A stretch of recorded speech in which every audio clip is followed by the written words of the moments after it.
How confident are you in your prediction now? Well, if we had Al Horford and Marcus Smart, a healthy Marcus Smart, I would be 9.5. But since we only have maybe one of those guys, and he's probably going to be hobbled, I'm going to go 6.5, 7. But I'm still confident that they'll be able to get the job done because, as Jaylen Brown said, we've got to make Jimmy Butler uncomfortable. And what we've seen from Jimmy... less comfortable. Yeah, more uncomfortable. Yes, okay. But from what we've seen from Jimmy is that when he has one of these monster games, he normally doesn't follow it up with another monster game. Okay. Somewhere, I mean, he had that monster game in Game 5, and then he followed it up with 12. He had that monster game in Game 3. You're in the finals. Yes, in the finals. The bubble finals. Bubble finals. And so I'm expecting him mid-20s. I'm going to say he has 24 points. And I said Jayson Tatum. JT. Shows back up. Yes. But everything is going to be contingent on, Skip, is that they're going to have to do the turnovers. Jayson Tatum turned the ball over 6 times in the third quarter alone, which led to easy baskets. They won. I don't know if I've seen this before, that you win 3 quarters, the other team only wins 1 quarter, and somehow they blow you out. Because you gave up that many points in that 1 quarter in which you lost. It was 39 to 14, 39, something like that. So when you look at it, I like the Celtics for the first half.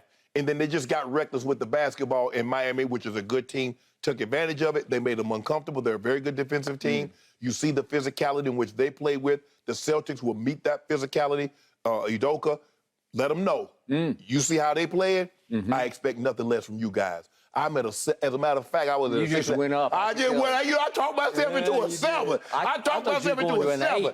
7. Really? And I still want my case, even though we don't have Big Al and Smart is not going to be 100%. I still want it. Well, you can't still want it because you got it. You can't back out of it. You already took it. I'm not backing. Why would I want to do that? You didn't take 1. You took 2 for 2. It's 2 on Game 2. That's what we did yesterday. It is what it is. Okay, it is what it is.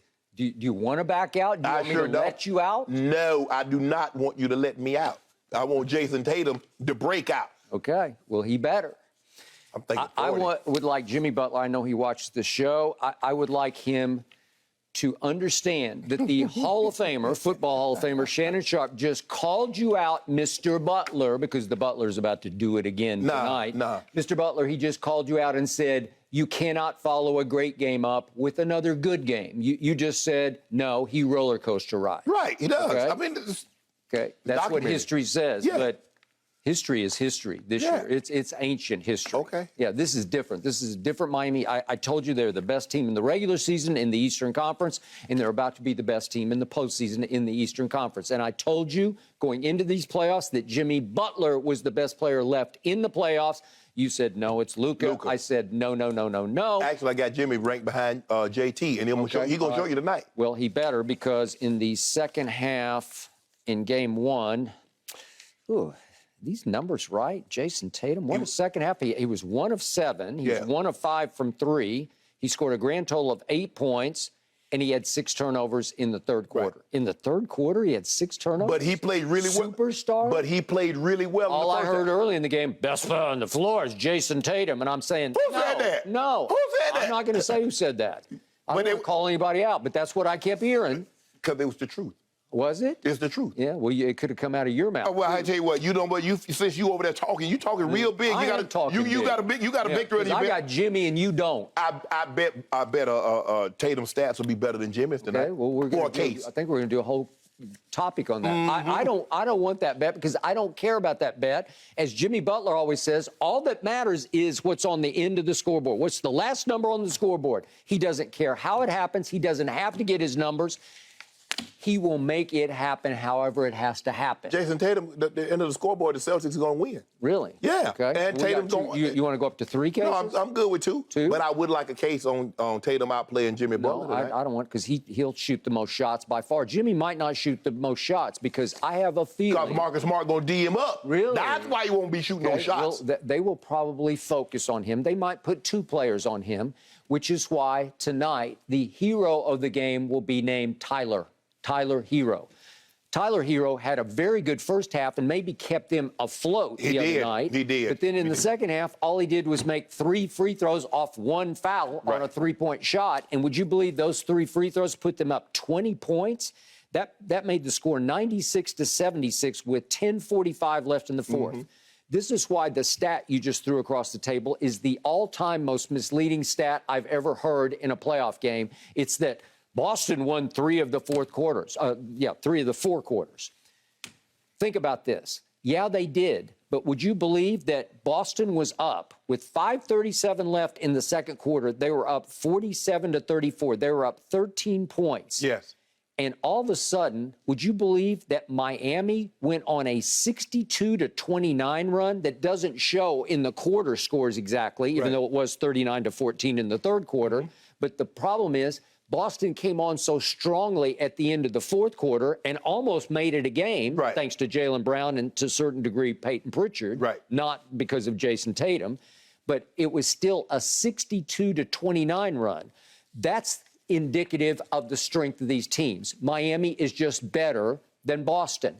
And Miami will play however you want to play. And I'm going to hark back to that Jimmy Butler quote because he pretty much called him out, if I can find it. But he talked about the physicality. Here it is. I like physicality, said Jimmy Butler. Like, I want to run into people and see who falls down first, who is going to quit first. I think that's the style of basketball I like to play, and so do they. So he's just basically saying, let's just put it right out in the middle of the table. We do this, and you think you do this too. You play defense. You're one of the best defensive teams. You're a physical team. You're bigger than us. You're longer than us. You're stronger than us. But we fight. Yeah. Okay? But Jimmy basically said, I'm tougher than y'all. I like running people, and y'all fell down, I didn't. So in other words, to make a long story short, Jimmy Butler believes he's tougher than the Boston Celtics. Jayson Tatum and Jaylen Brown says, I do not believe that to be the case.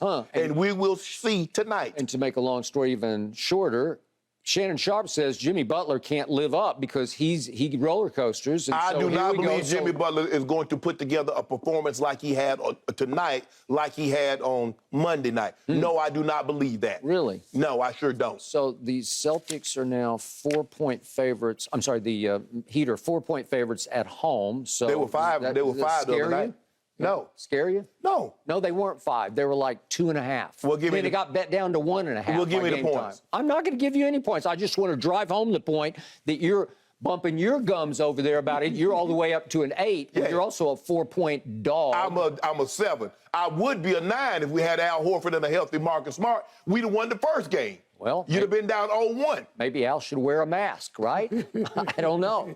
And Marcus has got a foot injury, and I'm not sure. It sounds like it's pretty serious, right? Yes. So you trust that he's going to play? No, I don't trust that. But, hey, they say he's going to try to play. He seems like a tough guy to me. Going to try to suck it up, do what's best for the team. But if he can go, he can go. If he can't, hey, Derek White, you're going to have to play better than what you played the other night. Okay. Am I over here whining and moaning about the lack of my point guards? Because once again, I do not have Kyle Lowry. My head of the snake, my starting point guard is out. It looks like Gabe Vincent and the other guy. There's a reason why you haven't seen Duncan Robinson. Because Max Strus can knock down threes and he can defend. And yet Gabe Vincent at some point late in the game the other night pulled his hamstring, and they say he's at least questionable. And I saw one report yesterday that thought he was more likely not going to play tonight. I might be down to my third-string point guard. Third-string point guard. That means Herro up. Yeah? You want to go to 3 cases? Nope. I want to stay just like this because when I come in tomorrow, I'm going to be celebrating. Really? Yep. Well, I've got playoff Jimmy, so even if I don't have my starting point guard or my second point guard, I got playoff Jimmy, and I'm good. And I got the 6th man of the year coming off the bench, lighting you up, and it's going to be his night to shine. Thank you for watching. You can subscribe here to get the latest from the show, and be sure to check out more of the best clips from Undisputed, or go watch a few other segments from our other shows on FS1.